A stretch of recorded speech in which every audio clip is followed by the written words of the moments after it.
Once upon a time, there was a protagonist who at the very beginning of his story we see him literally dying and reincarnating every so often, rolling on the floor while bleeding, sliced, shattered, crushed, etc. Kind of like 1,000 Ways to Die but in manhwa. This guy experienced the pain of living this life over and over again. What kind of person would plunge headfirst into this kind of hell just because they wanted to? Well, except our protagonist. We are now presented how the typical dungeons begin to appear all over the world, entering a new era. It used to be said that a layman with 0 star power had no chance of developing any skills. That stereotype was broken long ago by none other than our main character. Come a day in which he was working as usual in the sewers, he sees a bright purple crystal in the distance on the roof of the sewer. He tried to reach it, but it fell completely to the dirty waters. A pretty girl who was by tells him not to try too hard. She tells us the name of the main character, Hyunwoo. We will call him Carlos because that name is way too hardcore to pronounce and it will become somewhat tedious for you to hear and for me to say. Carlos pretends to be fine, but he hates his crappy life with all his soul. He tells us that the Tyson clan, led by Lee Tai, managed to raid a 5-star dungeon, something that was possible thanks to the hunters of this clan. The main character was watching all this on TV. There, he remembers when he met the lawyer Robert Lee, who arrived saddened by a certain event of his father, who left something for him, a very rare artifact. Carlos, while watching the guy on the TV, claims that he would like to see what that guy is seeing, as well as what he is feeling. All this while extending his arms and squeezing the device in his hand. And in that moment, the room lights up and he appears in another world, while a mysterious voice welcomes him. Without being able to do anything, he suddenly died from a projectile that was thrown at him. A voice tells us that being there is like being on hell mode difficulty. We then see Carlos beaten by some kind of robots and dying in the process. Then, we see that he tries to face a goblin with a sword but gets one of his arms cut. The goblin believed that he already won, but with his remaining arm he started beating the goblin with a piece of wood. He died anyway. There is a counter showing the amount of time that he lives each time he revives, which was gradually increasing. Presumably several lives later, we can see how well he is using a sword, slicing undead with an incredible speed. More living dead arrive, and apparently he can't defeat them all, so he ends up eaten, right? Well, no, he dashes forward and he is the one that starts eating them savagely, and seems that he still has space for more. He kills so many that he formed a mountain of zombies underneath him. The time he survived tripled. So in the next chapter we get to see in more detail the perspective of Carlos in this type of world, showing that it wasn't so easy to get used to, well, everything we've seen. We see him waking up after having died for the first time, and he gets a warning that the first night in hell has formed. The objective? To survive until dawn, and now he has no choice but to learn from constantly dying. The first thing he did was to pray or try to conjure things, but nothing worked. He did get increased resistance to poison and to paralysis as well, though after dying 14 times, he sits down to analyze all he learned. He remembers that he survived more when he breathes slowly, and remembers the words of his father who told him to keep his breath below his chest. So, with an incredible potential to stand out, he began to survive for more than an hour. In death number 28, Carlos feels his body lighter and he gets a notice that he has leveled up. The poison has reached a critical point and he has learned a rare new ability, Poison Blood, causing him to no longer take poison damage, but he doesn't know whether to trust that or not. As he walks, he sees that there are crystal moths everywhere. He grabs one and a notice appears asking him if he wants to collect them, and he answers yes. This enabled his inventory, something that he didn't know he had. Suddenly, he heard a familiar sound that was getting closer, and when he turned around, he saw that there were 1,000 mosquitoes. That doesn't sound so bad, doesn't it? Well, looks like they were normal mosquitoes, since they killed him quickly by entering his body and exploding. So this time, he managed to survive for 6 hours. He wakes up and achievements come out. Thanks to the mosquitoes and the poison blood, he poisoned more than 100 monsters, and the power of poison blood has increased, which means that those mosquitoes really died because they sucked Carlos' blood, which turned to poison. He gets warnings about everything that happens. Every detail is notified to him, like the time a bacteria almost killed him, but luckily it left his body and he began to heal. After this, he learned the dismantle skill. He did not understand what it meant, so he tried it with a chair, and it was as the name says, dismantle an object. Just after learning that, he learned the opposite, arming. With these two rare abilities, he may be able to make himself a shelter. After this, we see him channeling a ball of energy in his hand, while he thinks about how long he will be in that place and the quantity and quality of enemies that are out there. That's why he will make the shelter. he grabs a newspaper that was around and learned the common language of that world and casually read one where it mentions something about the Taesung Guild and a twin star thingy.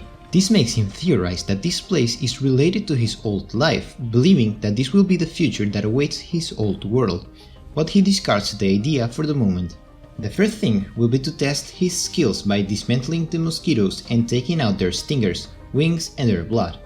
With those, he managed to create a hell dart, so he creates more of these items and accidentally creates something else that would be a legendary unknown egg, which has a 50% chance to live or die. To increase the odds of survival for the egg, he can fulfill objectives or requirements. He waits sitting and falls asleep until he hears some screams. It was a goblin who found where the main character lives. He arrives aggressively attacking him, and Carlos defends himself with a stick. The goblin dodges him and sees that it is level 20. For now, the only thing Carlos can do is dodge his attacks. He takes the darts out of his inventory and throws them at the goblin, but he cuts them with his sword, also slashing through the main character, but one dart managed to hit the goblin's hand, causing it to become infected. The monster cut his own arm so the infection doesn't reach his entire body. Carlos was still analyzing what was happening when the goblin jumped behind him and slashed him, leaving a mortal wound on his back. The monster put his foot on Carlos' back and thinks he killed him, so it leaves. Carlos mentioned that there are still humans, with a smile that tells us he's up to something, since in the next chapter we see Carlos alive and his clothes ripped behind, but in any case he was still weak, crawling through the soil with the resistance below 10%, swearing to take revenge on those damn goblins when suddenly a notice pops up saying that he completed the quest First Night in Hell. It also said that he will be given a silver box as a reward, but since he was on Hell mode difficulty, the reward increased to a golden box. The notice also says that the Stone of Return can be used until the start of the next quest, and that will be in 14 days. Carlos touches the object that is hanging and returns to the normal world. It is raining and there is a lot of mud everywhere. With great fury, he is about to break the object that his father left him, but he doesn't. At that moment, a girl comes out and sees Carlos in the rain, runs to give him her coat and takes him to her house. That girl was his co-worker, who offers him a mana contamination remover, but he doesn't use it. The girl scolds him for taking risks and he ends up agreeing. He takes a bath and asks what day it is. She replies that it is September 11. We will call her, I don't know, Sophia? Any name I can actually say without offending the Korean language. She mentions that she tried to contact him for these past 2 days, and she had no choice but to finish their job alone. With so many events that happened there in that world, Carlos thought that he was gone for more than 2 days. All this while Sophia engraved his muscles on her memory.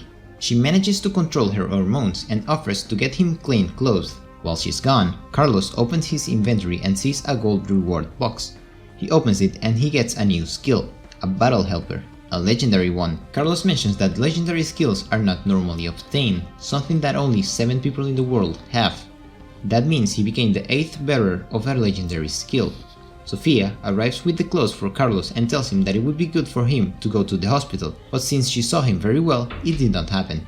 Sophia assumes that he has some kind of ability since he touched a crystal moss. Carlos asks if she can take a look at it since she is in charge of an investigation. It appears from his inventory and she is impressed because that is 1 kilogram of moss. In the next chapter, she begins to explain to him that it is difficult to get such good quality moss. After all her enthusiasm for dealing with that material, our protagonist mentions that he has no intention of giving her that crystal. Instead, he will let her know how to obtain it. He asks how she plans to sell all the moss, and she replies that it is easy in small quantities with a couple of documents. Immediately, he breaks them. Sofia is in shock, but Carlos tells her not to worry about it because he has more reserved. He mentions that the conditions for giving her the moss is that he remains anonymous as well as where it came from. Depending on how the moss sale goes, they plan what to do next. Before Carlos leaves Sofia's house, she mentions that it is not necessary for him to leave, that he can stay here tonight. The next day, they go together to put their plan in action. Carlos accompanies Sofia in case anything bad happens. They arrive at the place and Carlos expects the guy to look beefy, but no, it was a grey-haired man with a brown trench coat.